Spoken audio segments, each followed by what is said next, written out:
नमस्कार। कार्यक्रम सरोकार में आप सभी दर्शकों का बहुत बहुत स्वागत, अभिनंदन। मैं हूं आपके साथ विश्वबंधु पांडे। दर्शकों, आज हम अपने इस कार्यक्रम में एक खास विषय को शामिल कर रहे हैं, गुणवत्ता की पहचान, BIS की सुरक्षा और विश्वास। भारतीय मानक ब्यूरो देश का राष्ट्रीय मानक निकाय है जो विभिन्न वस्तुओं और उत्पादों के लिए मानक निर्धारित करता है और गुणवत्ता का प्रमाणन प्रदान करता है। आज इस खास विषय पर बातचीत करने के लिए हमारे स्टूडियो में उत्तराखंड के भारतीय मानक ब्यूरो के निदेशक एवं प्रमुख श्री सौरभ तिवारी जी हमारे साथ में हैं। आइए उनसे मुलाकात करते हैं। नमस्कार सौरभ जी, आपका बहुत बहुत स्वागत है कार्यक्रम सरोकार में। बहुत बहुत धन्यवाद। आज जैसा कि हम गुणवत्ता की पहचान, BIS की सुरक्षा और विश्वास विषय को लेकर इस कार्यक्रम में चर्चा कर रहे हैं, तो सबसे पहले हम आपसे जानना चाहेंगे BIS की स्थापना किन उद्देश्यों को लेकर की गई थी? सर्वप्रथम तो मैं आपकी बात पे ही कहना चाहूँगा कि जो गुणवत्ता की हम बात करते हैं तो ये हर एक नागरिक का मौलिक अधिकार है और इसी को ध्यान में रखते हुए सन 1947 में जब हमारा देश स्वाधीन हुआ उस समय इसकी नींव रख दी गई। उस समय वरन इसका नाम ISI के नाम से आया सब लोगों के सामने। फुल फॉर्म में हम इसको इंडियन स्टैंडर्ड इंस्टीट्यूट कहते थे। उस समय मुख्य उद्देश्य ये था कि जब हम स्वाधीनता की तरफ बढ़े तो सबसे बड़ी चुनौती ये थी कि देश में गुणवत्तापूर्ण उत्पाद हमारे जनमानस को मिले, यहाँ तक कि जो हमारा उत्पाद किसी एक्सपोर्ट नीड को भी मीट करे तो एक अच्छे मानकों को मानते हुए बाहर की कम्युनिटी भी उसको एक्सेप्ट करे। इन्हीं सब चीज़ों को ध्यान में रखते हुए व्यापारियों को एक तरह से कह सकते हैं कि संवर्धन के लिए, उनको सहायता करने के लिए ये जो संस्थान है ये अस्तित्व में आया। और उस समय जो हमारा इंडियन स्टैंडर्ड इंस्टीट्यूट नाम था उसी को ध्यान में रखते हुए जो प्रमाणन स्कीम का मोहरांकन हुआ, जो मार्क लगाया गया, उसे आज भी हम ISI मार्क से जानते हैं। जी, ISI मार्क के बारे में विस्तार से हम जानना चाहेंगे, ये क्या है और इसका क्या महत्व है उत्पादों को लेकर? देखिए, ISI मार्क सीधी बात तो मैं कहूँ तो गुणवत्ता की पहचान है। आज विभिन्न प्रकार के जो उपभोक्ता वस्तुएं हमारे बीच में हैं, अमूमन हर एक उपभोक्ता वस्तु पर आपको ISI मार्क दिखेगा। और ISI मार्क केवल एक मार्क नहीं है, इसके पीछे अथक मेहनत है उन विद्वानों की जो लोग इसके साथ, इस संस्था के साथ जुड़े हैं। इन मानकों के निर्धारण में, निर्माण में, उसके अनुरूप ही जो विभिन्न उत्पादक बनाने वाले जो हमारी यूनिट्स हैं, मैन्युफैक्चरर्स हैं, उनको हम सर्टिफिकेशन देते हैं जिसको हम प्रमाणीकरण कहते हैं। विभिन्न प्रकार की प्रमाणीकरण स्कीम्स आज की तारीख में संचालित हैं। तो ISI मार्क लेने के लिए उन्हें एक बहुत ही लंबी प्रक्रिया के माध्यम से गुजरना पड़ता है, जिसमें उनके उत्पादों को जांचने के लिए एक संगठित तरीके से हमारी टीम उन फैक्ट्रीज़ में जाती है, उनका निरीक्षण करती है। उसके बाद वहाँ से सैंपल उठाकर उनका प्रशिक्षण किया जाता है। परीक्षण करने के लिए भी हमारे यहाँ जो हमारी रिकॉग्नाइज्ड लैब्स हैं वहीं पर वो उत्पाद भेजे जाते हैं। और जब ये सत्यापित हो जाता है कि वो उत्पाद गुणवत्ता के मानकों पर खरा उतरता है, तभी ISI मार्क उस उत्पादक को मिलता है। जी, उपभोक्ता किसी उत्पाद की गुणवत्ता की पहचान किस तरह से कर सकता है? देखिए, गुणवत्ता के जो भी ये मार्क्स हैं, ISI मार्क तो जैसे मैंने आपको बताया, इसी प्रकार से आज की तारीख में अगर स्वर्ण आभूषणों की बात करें तो हॉलमार्क है, इलेक्ट्रॉनिक आइटम्स की बात करें तो उस पर CRS मार्क हमारा लगाया जाता है। ये विभिन्न प्रकार के जो मार्क हैं ये उस उत्पाद के ऊपर ही मार्क किए जाते हैं। तो मान लीजिए अगर मैं अपने घर में एक सीलिंग फ़ैन लेता हूँ या पानी की बोतल भी लेता हूँ तो उस पर मुझे ISI मार्क बहुत ही जो है प्रोमिनेंट प्लेस पे दिख जाएगा और उसको देख के मैं पहचान सकता हूँ कि भारतीय मानक ब्यूरो द्वारा सत्यापित है। परंतु केवल मार्क से इस बात को हम नहीं कह सकते कि ये सत्यापित हो जाता है कि वो जेन्युइन प्रोडक्ट है, वो वास्तविकता में उसको मार्क दिया गया है। तो उसकी ऑथेंटिसिटी को, उस वास्तविकता को जांचने के लिए हमने एक BIS की ऐप बनाई है जिसके माध्यम से हर आम उपभोक्ता वो जो लाइसेंस नंबर किसी भी उत्पाद को विद मार्क हम लोग देते हैं उसको वो जांच सकता है BIS के ऐप से, और उससे ये उसको आश्वासन मिल जाता है कि वो एक जेन्युइन प्रोडक्ट है। जी, कौन कौन से ऐसे उत्पाद हैं सर जो BIS के प्रमाणन के जो मानक हैं उसके अंतर्गत आते हैं, अनिवार्य रूप से उसमें जाने जाते हैं? इससे पहले मैं आपको एक और बात बताना चाहूँगा कि भारतीय मानक ब्यूरो जो आज जितनी भी स्कीम्स को संचालन कर रहा है ये बहुत ही न्याय संगत प्रक्रिया के माध्यम से की जा रही है। और इसका जो बेसिक मैं कहूँ स्टैट्यूटरी लॉ या रेगुलेटरी नॉर्म्स हैं वो भारतीय मानक ब्यूरो अधिनियम के अंतर्गत हैं। तो भारतीय मानक ब्यूरो जो है शुरुआत में 1986 में आया, उसके बाद समय के साथ जो विभिन्न प्रकार के परिवर्तन हमारे समाज में आए और विभिन्न प्रक्रियाओं में आए, तो 2016 में इसका पुनरीक्षण किया गया और आज जितनी भी शक्तियाँ हमें मिलती हैं भारतीय मानक ब्यूरो को अपनी स्कीम्स को संचालित करने की, वो 2016 के अधिनियम के अंतर्गत मिलती हैं। अब इस अधिनियम के अंतर्गत ही हमें जो ये प्रमाणन की जितनी स्कीम्स हैं उनके बारे में बताया गया है कि केंद्र सरकार समय समय पर ऑफिशियल ऑर्डर्स या नोटिफिकेशन के माध्यम से कुछ उत्पादों को अनिवार्य कर देगा, जिसमें कि आपको बिना आईएसआई के किसी भी उत्पादक को बेचने की परमिशन नहीं होगी, जिनको हम अगर तकनीकी भाषा में बोलें तो गुणवत्ता नियंत्रक आदेश कहते हैं, क्वालिटी कंट्रोल ऑर्डर्स अंग्रेजी में उसको ये कहा जाता है। तो विभिन्न प्रकार के जो मंत्रालय हैं, जैसे उदाहरण के लिए मैं आपको बताऊँ, आम तौर पर हमारे घर में जो LPG गैस सिलेंडर हम लोग यूज़ करते हैं उस पर भी ISI मार्क होता है, और जो मंत्रालय इसको संचालित करता है वो डिपार्टमेंट ऑफ पेट्रोलियम है। उनके माध्यम से एक गुणवत्ता नियंत्रक आदेश जारी किया गया कि जो भी उत्पादक ये LPG सिलेंडर्स बनाएगा, मैं देखिए रिफिलिंग की बात नहीं कर रहा हूँ कि उसमें जो गैस LPG डाली जाती है वो तो ऑयल कंपनी के माध्यम से डाली जाती है, लेकिन जो स्टील का सिलेंडर बनाया जाता है वो भारतीय मानक 3196 के अनुरूप ढला हुआ है कि नहीं, ये हमें इंश्योर करना है भारतीय मानक ब्यूरो को। तो जितने भी इसके निर्माता हैं पूरे देश में वो हमारे यहाँ लाइसेंस के लिए अप्लाई करते हैं और उसके बाद उनको इस पर ISI मार्क लगाने की परमिशन दी जाती है। तो ये एक उत्पाद है LPG सिलेंडर। इसी प्रकार से विभिन्न प्रकार के होम अप्लायंसेस हैं, इलेक्ट्रिकल अप्लायंसेस हैं, पंखे से लेके AC तक हर एक वस्तु पे आपको ISI मार्क दिखेगा। मुख्य अगर वस्तुओं की बात करें जो अभी बहुत ही रिसेंटली जिनके क्वालिटी कंट्रोल ऑर्डर इशू हुए हैं, तो आप टॉयज़ खिलौनों की बात कर सकते हैं, जो जूते चप्पल जो फुटवेयर्स हैं उनके क्वालिटी कंट्रोल ऑर्डर इशू हो चुके हैं, और इलेक्ट्रिकल सेफ्टी हमारे घर में जितने भी उत्पाद जिनमें बिजली के उपकरण हैं उनकी सुरक्षा के लिए भारतीय मानकों का सत्यापन अनिवार्य हो गया है। तो इस प्रकार से 800 से ज़्यादा ऐसे उत्पाद हैं जो विभिन्न मंत्रालयों द्वारा उनके आदेशों को द्वारा अनिवार्य कर दिए गए हैं, परंतु केवल सूची वहीं तक सीमित नहीं है। अनिवार्यता तो देखिए केंद्र सरकार का आदेश आया अलग बात है, लेकिन ऐसे भी कुछ स्वैच्छिक उत्पाद स्कीम के अंतर्गत आते हैं जहां पर कि अभी अनिवार्यता नहीं है, तो वहां पर भी हमारे पास जो ये इंडस्ट्रियल यूनिट्स जो उत्पादक हैं ये आते हैं लाइसेंस लेने के लिए। लेकिन मैंने आपको जैसे बताया 800 का जो आंकड़ा है कोई बहुत छोटा नहीं है, तो आपके घर में आपके व्यावसायिक क्षेत्र में अमूमन हर चीज़ पे आपको ISI मार्क स्कीम दिखी जाएगी। निश्चित रूप से, और ये विश्वास का प्रतीक भी है उपभोक्ताओं के साथ में कि वो उत्पाद की विश्वसनीयता उसमें झलकती है। Absolutely, yes. हॉल मार्किंग क्या है सर, और ये किन वस्तुओं पर लागू होती है, क्योंकि जो हमारे दर्शक हैं वो भी बड़े उत्सुक रहते हैं कि किस तरह से इसे समझा जाए, पहचान इस चीज़ की वो कैसे करें? देखिए, हॉल मार्किंग एक बहुत ही पुरानी स्कीम है, सन 2000 से ये संचालित है, और इसका जो उत्तरदायित्व जो दिया गया है केंद्र सरकार द्वारा वो भारतीय मानक ब्यूरो को दिया गया है। 1999 में RBI की गवर्निंग काउंसिल ने ये आदेश दिया कि भारतवर्ष में जो सोने के आभूषण हैं और जो आर्टिफैक्ट्स हैं उन पर जो है हॉल मार्किंग किया जाए, जिससे कि सोने में जो शुद्धता का विषय हमेशा एक चुनौतीपूर्ण रहा है उसको कहीं ना कहीं नियंत्रित किया जाए। तो सन 2000 से जैसे मैंने आपको बताया ये स्कीम संचालित है, और आज सिल्वर जुबली 2025 में हम बात कर रहे हैं, तो इसमें आते आते इसमें कई तरह के बदलाव भी आए हैं। सन 2021 में हॉल मार्किंग को अनिवार्य करने का बीड़ा केंद्र सरकार द्वारा उठाया गया, और सन 2023 तक आते आते एक नए रूप में हॉल मार्किंग सामने आई है जिसको हम कहते हैं HUID hall marking scheme. HUID का मतलब है hall marking unique identification number.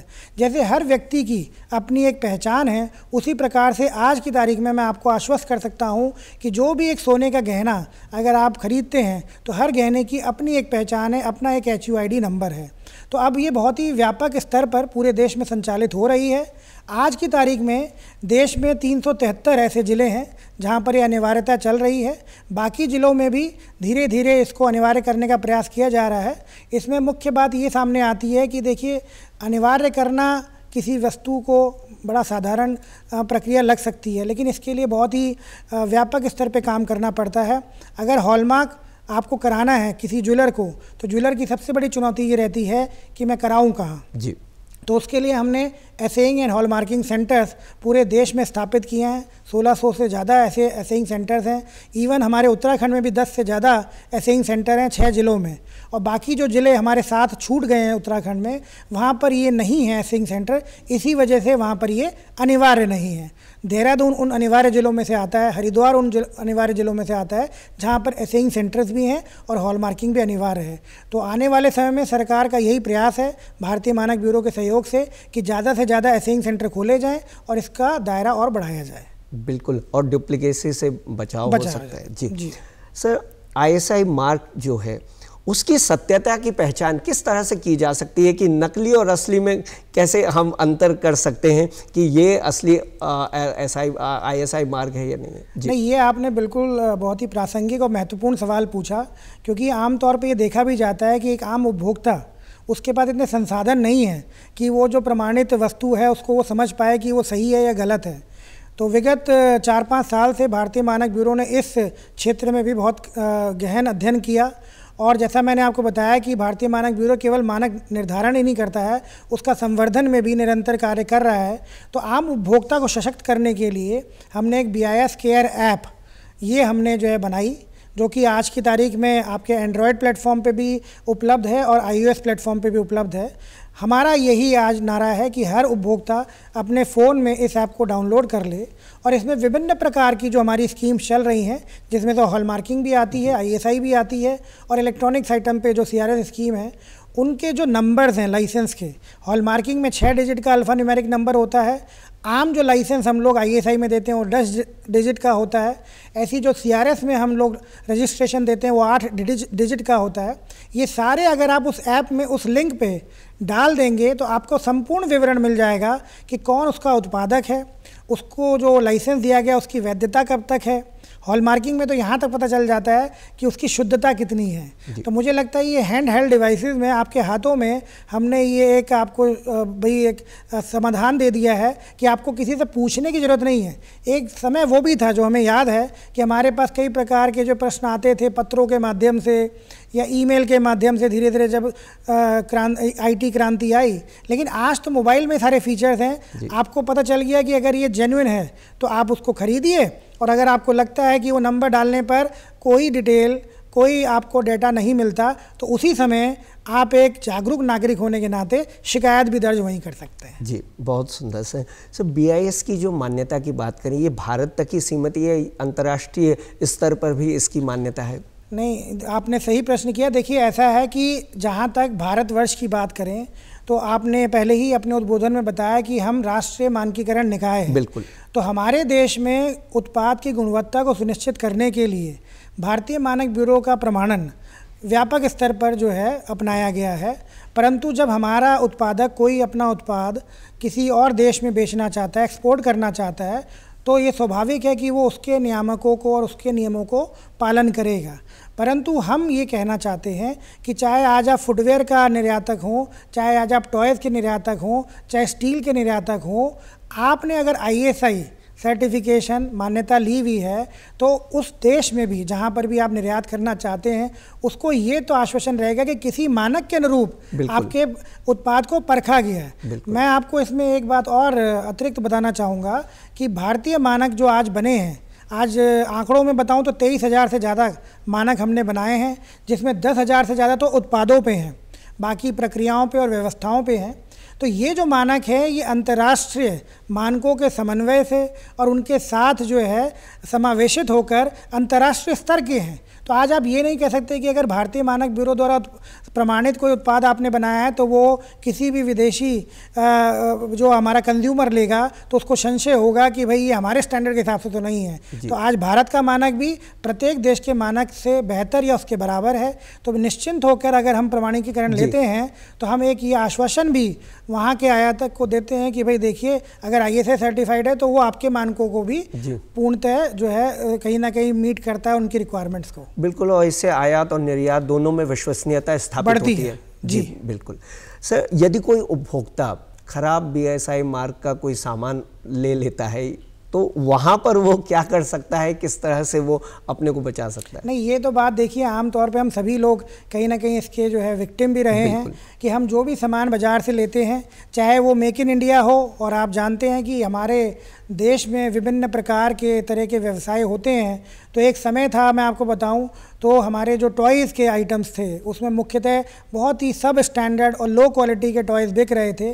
और उसी समय केंद्र सरकार सचेत हुई और उसको ये लगा कि जो टॉयज़ हैं वो हमारे जो छोटे छोटे शिशु हैं, जो हमारे बच्चे हैं, वो उसका उपयोग करते हैं, और उससे अगर कोई रासायनिक प्रक्रिया से उनके स्वास्थ्य को नुकसान हो जाए या जो मैकेनिकल इंजरी हो जाए तो उसको बचाया कैसे जाए। तो जो इलीगल ट्रेडिंग से सामान आ रहा था, आज BIS सर्टिफिकेशन से एक फ़ायदा है कि वो आपका नियंत्रित हो गया है, और आज जब आप उन चीज़ों को उपयोग कर रहे हैं तो आपको ये, जैसे मैंने बताया कि हर उपभोक्ता आश्वस्त है कि वो सही क्वालिटी का है। परंतु जब आपको मिले कि भाई ये जो वस्तु है, एक तो वो मेक इन इंडिया नहीं है, बिल्कुल, तो हम तो सबसे पहले उसको ही डिस्करेज करेंगे कि आप भारत के बने उत्पादों को ही लें, और अगर विदेशी भी है तो कम से कम वो भारतीय मानक ब्यूरो द्वारा प्रमाणित हो। लेकिन जैसे मैंने आपको बताया कि एक संसाधन के तौर पे BIS के रैप भी अब आम उपभोक्ता के पास है, तो उसको लगता है कि भाई ये जो वस्तु मैंने खरीदी है, जो अपना उत्पाद खरीदा है, वो प्रमाणित नहीं है या उस पर गलत इन्फॉर्मेशन है, तो उसको इमीडिएट शिकायत करने का विकल्प हमने BIS केयर ऐप में दे दिया है। तो BIS केयर ऐप में एक शिकायत का लिंक है, वहाँ इमीडिएटली फ़ोटोग्राफ डाल दें और अपना विषय जो शिकायत का उसको लिख दें, और वो उस पर त्वरित कार्रवाई हमारी तरफ से की जाती है। क्योंकि मैं आपको बताऊं, देखिए, शिकायतें करना तो एक आम भाई हमारी सोच है कि हो जाती हैं, लेकिन उसका निस्तारण भी समय पे हो, वो सबसे बड़ा चुनौती रहता है। तो हमारे संगठन ने ये बिल्कुल चुनौती को एक्सेप्ट किया और ये ऐप बनाया कि आप जैसी कंप्लेन करेंगे, जितना त्वरित कार्रवाई होती है वो कर जो भी उसका कॉम्पनसेशन है, जो भी मुआवजा है, वो उपभोक्ता को मिल जाए। जी, भारतीय मानक ब्यूरो किस तरह से उपभोक्ताओं में विश्वास पैदा करने के लिए कौन कौन से कदम उठा रहा है सर, इसकी जानकारी हम आपसे लेना नहीं, ये तो बहुत ज़रूरी विषय है, क्योंकि देखिए स्कीम्स तो बहुत होती हैं, विभिन्न रेगुलेशंस आते हैं, पॉलिसीज़ बनती हैं, लेकिन अगर उपभोक्ता को पता ही नहीं चलेगा तो उसका कोई लाभ नहीं है। मैं आपको अगर उत्तराखंड के परिप्रेक्ष्य में बताऊं, तो हमने पिछले 1-1.5 साल में उत्तराखंड के प्रत्येक कोने में जाकर विभिन्न प्रकार के जागरूकता कार्यक्रम किए हैं, जिसमें अगर मैं ग्रामीण परिवेश की बात करूं तो आज माणा गांव से लेकर और पिथौरागढ़ के डुंगरी गांव तक हम लोगों ने जो ग्रामीण हैं उनको जो भी कृषि संबंधित या भवन निर्माण से संबंधित मानक हैं, उनकी उपयोगिता है, उसके द्वारा सत्यापित जो उत्पाद वो खरीदते हैं बाज़ार से, उसके बारे में बताया, हॉलमार्क के बारे में बताया। इसी प्रकार से हमारे हितधारकों में केवल आम उपभोक्ता ही नहीं है, जो भी राज्य सरकारी विभाग हैं उनके साथ भी उनका जो अधिकारी लोग हैं उनके लिए क्षमता निर्माण कार्यक्रम किए जा रहे हैं, कैपेसिटी बिल्डिंग कोर्सेज। इसके अलावा जो जिला स्तर पर अधिकारी हैं तो हम डिस्ट्रिक्ट लेवल ऑफिसर्स मीट करते हैं, जहां पर जाकर उनको विभिन्न प्रकार की जो केंद्र सरकार की और राज्य सरकार की महत्वाकांक्षी योजनाएं हैं, चाहे आप उज्ज्वला योजना की बात कर लें, प्रधानमंत्री आवास योजना की बात कर लें, चाहे आप सड़क योजना की बात कर लें, जल जीवन मिशन की बात कर लें, विभिन्न प्रकार की योजनाएं हैं, उसके लाभार्थी भी हैं, परंतु हर योजना के अंतर्गत कहीं ना कहीं भारतीय मानक ब्यूरो द्वारा सत्यापित उत्पादों का विषय आता है। तो हमारा ये प्रयास रहता है कि उन लोगों को जाकर समझाया जाए कि आप जब भी क्रय करें इस चीज़ का तो ये सुनिश्चित करें कि वो सत्यापित उत्पाद हो। एक मैं छोटा सा और उदाहरण लेना चाहूँगा, जैसे सूर्य घर योजना के अंतर्गत जो अनुदान मिल रहा है आम उपभोक्ता को कि सोलर पैनल वो अपने घर में लगाए और बिजली पैदा भी करे और उससे अपना वो एक तरीके से उसको जो हमारी इलेक्ट्रिकल जो डिपार्टमेंट्स हैं इनको बिजली दे के कुछ कमाई भी कर सकता है। वो संसाधन जब वो अपने यहाँ बनाए तो ये ज़रूर सुनिश्चित करे कि जो सोलर पैनल है वो BIS सर्टिफाइड होना अनिवार्य है। ये केंद्र सरकार का आदेश है, तो वो जिस भी ट्रेडर से खरीदे, व्यापारी से खरीदे, इस चीज़ को जांच ले। तो ये जितनी भी योजनाओं में सामान खरीदे जा रहे हैं, हम लोग इस तरह की योजनाओं को बढ़ावा देने के लिए विभिन्न जागरूकता कार्यक्रम निरंतर अलग अलग समाज के वर्गों के लिए कर रहे हैं। जी सर, जैसा कि आपने जिक्र भी किया, आम जनता BIS से संबंधित जो जानकारी है वो कहाँ से प्राप्त कर सकती है? किसी सेंटर में जा कर के या फिर प्रसार के माध्यम से, किस तरह की से वो जानकारी को मिल सकती है? देखिए, सबसे बड़ा आज के टाइम में जो हमारे पास टूल है, जो संसाधन हमने बनाए हैं, वो तो BIS की वेबसाइट ही है, जिसका जो एड्रेस है bis.gov.in, उस पर आपको संपूर्ण जानकारी उपभोक्ताओं के संरक्षण को लेकर, उत्पादकों को संरक्षण को लेकर दी गई है। इसके अलावा परंतु मैं ये कहना चाहूँगा कि जो भी फैसिलिटेशन का मैटर है, भाई हमारे उपभोक्ताओं को जागरूक करने के लिए उनको कौन सी योजनाएं हैं जिससे वो लाभप्रद हो सकते हैं, तो हमारे यहाँ फैसिलिटेशन नंबर भी हमारी वेबसाइट पे दिए गए हैं। जैसे कि आपको अगर ये जानना है कि क्या जो मैं फुटवेयर आइटम बाज़ार से ख़रीद रहा हूँ ये BIS मान्यता प्राप्त है कि नहीं है, तो आप जब ये प्रश्न उस सेंटर पे पूछेंगे, कॉल सेंटर हमारे बने हुए हैं, उनके नंबर हमारी वेबसाइट पे ही आपको मिल जाएंगे। आप उनको कॉल करेंगे तो वो आपको जवाब देंगे कि हाँ, वो जो भी स्कीम है उसके बारे में हम आपको बताते हैं और उसकी अनिवार्यता है कि नहीं है। जैसे मैंने आपको बताया कि हमारी बहुत सी स्कीम स्वैच्छिक भी चल रही हैं, लेकिन ये जानकारी आपको उन कॉल सेंटर के माध्यम से, फ़ोन नंबर से आपको मिल जाएगी। लेकिन फिर मैं वही कहना चाहूँगा, आजकल मोबाइल सबके हाथ में है ही है, तो कृपया कर वेबसाइट पे हमारे जाएं और संपूर्ण जानकारी आपको वहाँ मिल जाएगी सहज जवाब में। सर, BIS केयर ऐप के बारे में हम थोड़ा सा यहाँ पर चर्चा करने जाएंगे कि ये ऐप क्या है और किस तरह से कार्य करता है। तो देखिए, जो BIS केयर ऐप है, समय के साथ साथ इसमें भी परिवर्तन आए हैं, लेकिन इसके जो सबसे बड़े फ़ायदे हैं वो इसी बात में निहित हैं कि हमने बनाया किसके लिए। ये मुख्यतः तो हमारे उपभोक्ताओं के लिए बनाया गया है कि आप जैसे किसी स्टोर में गए और आपने जो है रेफ्रिजरेटर लेना है, आपने माइक्रोवेव अवन लेना है, आपने बिजली के पंखे लेने हैं, तारें लेनी हैं, तो आप जब जाकर वो पैकेट बंद चीज़ें लेंगे या बड़े बड़े जो इलेक्ट्रॉनिक आइटम लेंगे, तो आपके मन में संशय तो होगा कि भाई ये BIS सर्टिफाइड है कि नहीं, ये मैं जांचूं कैसे। तो इसके लिए जो उनके अंदर, जैसे मैंने आपको पहले ही बताया, लाइसेंस नंबर या रजिस्ट्रेशन मार्क जहाँ भी लगा होगा, उसको आप BIS के ऐप में हर स्कीम के अलग अलग लिंक बने हुए हैं। तो ISI मार्किंग का अलग लिंक है, HUID का अलग है, हॉल मार्किंग के अलावा जो मैंने आपको बताया इलेक्ट्रॉनिक आइटम का CRS का अलग है। बस वो आपको अपने, जैसे टीवी आपने ख़रीदा, हर इलेक्ट्रॉनिक LED आइटम के पीछे आपको वो CRS mark with 8 digit number वो आपको दिख जाएगा। वो नंबर को आप उस लिंक पे डालें और आपको संपूर्ण विवरण मिल जाएगा। तो मुख्य जो उद्देश्य था वो यही था कि आप गुणवत्ता को सुनिश्चित कर पाएंगे, प्रमाणित कर पाएंगे कि ये जेन्युइन है या फेक है। लेकिन एक और जो सबसे बड़ा उसका जो टूल का फ़ायदा है कि आप मानकों के बारे में भी जानकारी ले सकते हैं। उसमें एक लिंक है नो योर स्टैंडर्ड, अपने मानकों के बारे में जानें। तो मान लीजिए आपको लगता है कि जो मैं खाने की वस्तु का उपभोग कर रहा हूँ, क्या उसका कोई मानक है? क्या जिस चेयर पे मैं बैठा हूँ क्या इसका कोई मानक है? जिस माइक से मैं बोल रहा हूँ क्या इसका कोई मानक है? तो आप केवल अपना जो मन में आपके सवाल हैं उसको लिखिए, और एक फ़ीचर उसमें यह है कि कीवर्ड सर्च। अगर मानक की बिल्कुल परिभाषित भाषा भी आपको नहीं पता तो सिंपली यही डालिए कि भाई चेयर का स्टैंडर्ड है कोई, तो आपको वो जो भी उससे संबंधित मानक होंगे उनकी लिस्ट दे देगा, और वो मानक को BIS की वेबसाइट पर जाके आपको रजिस्ट्रेशन करके आप निःशुल्क उसको डाउनलोड कर सकते हैं।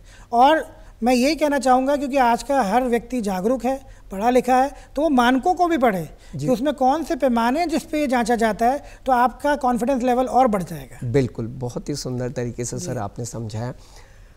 उत्पाद हमारे पास है, कोई प्रोडक्ट है और कोई दुकानदार है या मार्केट में वो उत्पाद बिक रहा है और BIS के मानकों के अनुरूप नहीं है, तो इस पर किस तरह से भारतीय मानक ब्यूरो कार्रवाई करता है, नकेल कसता है? देखिए, जैसा एक तो हमने बताया तरीका यही है कि उपभोक्ता खुद ही हमारे लिए साधन का कार्य करता है कि उसने शिकायत करी और उसके अनुरूप फिर जो भी उसका निस्तारण करना है, तो हम मान लीजिए जिस दुकान से वो सामान लिया गया वहाँ पर जाकर हम जो है निरीक्षण करते हैं। इसके बाद जहाँ पर उसका निर्माण किया गया जिस उत्पादक द्वारा, वहाँ पे जाके निरीक्षण करते हैं।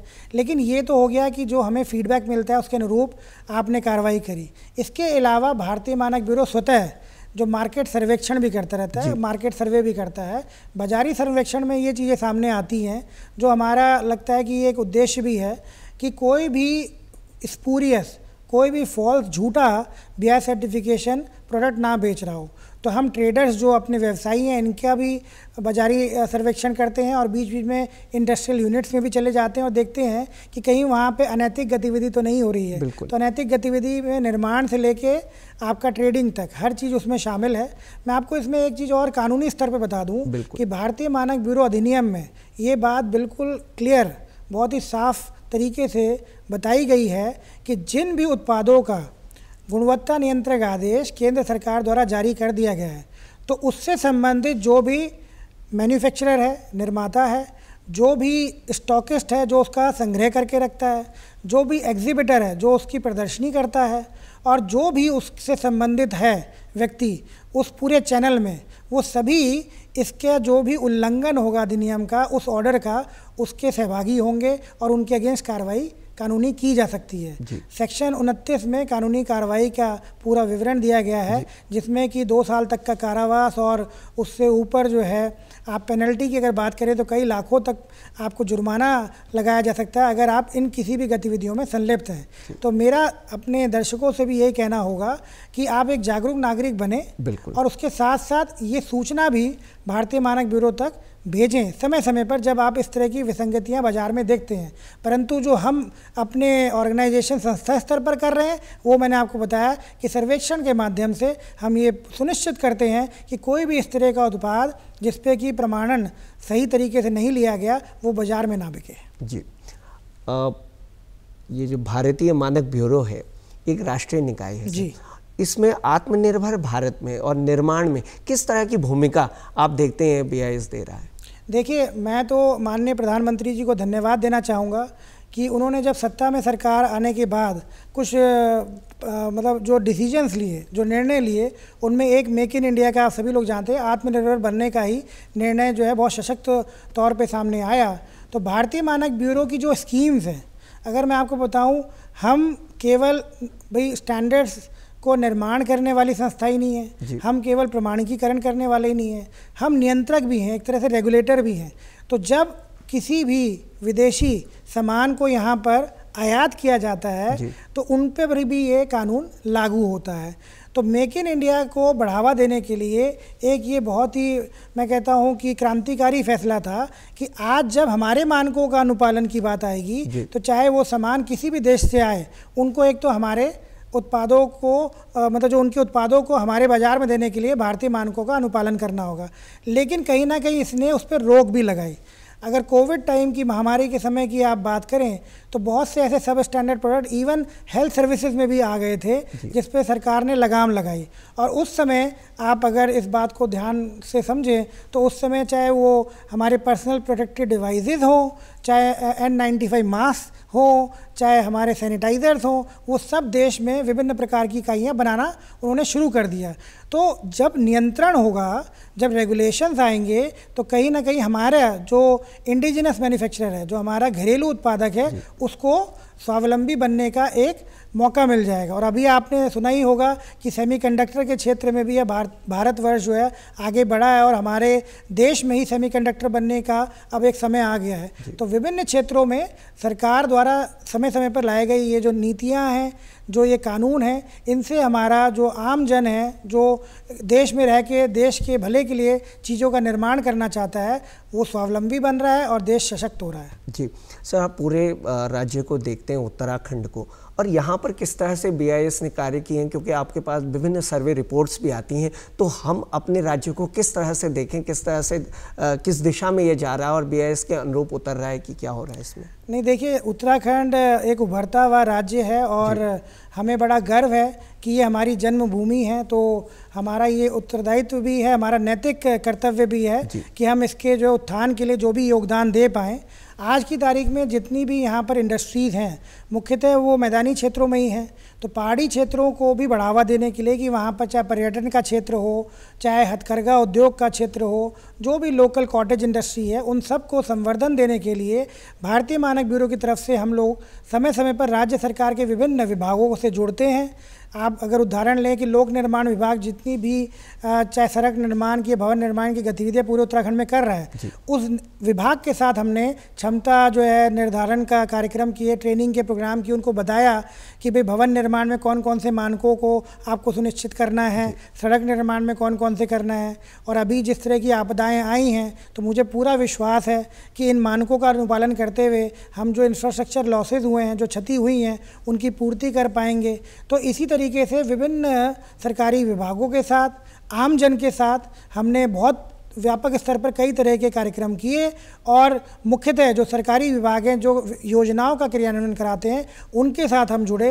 तो पिछले 1-1.5 साल में तो बहुत व्यापक स्तर पर ये कार्य हुआ है और समय के साथ जैसे हमारे माननीय मुख्यमंत्री जी भी कहते हैं, कई बार उन्होंने बोला है कि सतत विकास लक्ष्य में उत्तराखंड नंबर 1 राज्य आज की तारीख में है। तो उन लक्ष्यों को हासिल करने में भारतीय मानक ब्यूरो के मानकों का बहुत ही अहम योगदान है। बिल्कुल, और जिस तरह से जन जागरूकता बढ़ेगी हम अधिक से अधिक सुरक्षित रहेंगे। सर, आप स्टूडियो में आए और आपने इस विषय पर व्यापक जानकारी हम सभी के साथ साझा की, इसके लिए आपका बहुत बहुत एक धन्यवाद। मैं और विषय जिससे पहले कि हम लोग साइन ऑफ करें, मैं सभी दर्शकों से अपील करना चाहूँगा कि 14 अक्टूबर 2025 को विश्व मानक दिवस का आयोजन किया जा रहा है। इसको भी मनाने के लिए भारतीय मानक ब्यूरो उत्तराखंड ने प्रदेश में व्यापक स्तर पर कई तरह के कार्यक्रमों का आयोजन करने का निर्धारण किया है। तो आप सभी लोगों से विनती है कि आप भरी मात्रा में आएँ और इन जो भी कार्यक्रमों में सम्मिलित हों और इसको मानकों को अपने जीवन में उतारने के लिए आप लोग भी संकल्प लें। धन्यवाद। व्यापक जानकारी देने के लिए बहुत बहुत धन्यवाद।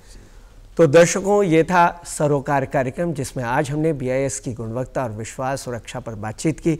हमें आशा है कि आपको कार्यक्रम से लाभप्रद जानकारी मिली होगी। BIS देता है आपको सुरक्षा और विश्वास की गारंटी। इसी के साथ नमस्कार।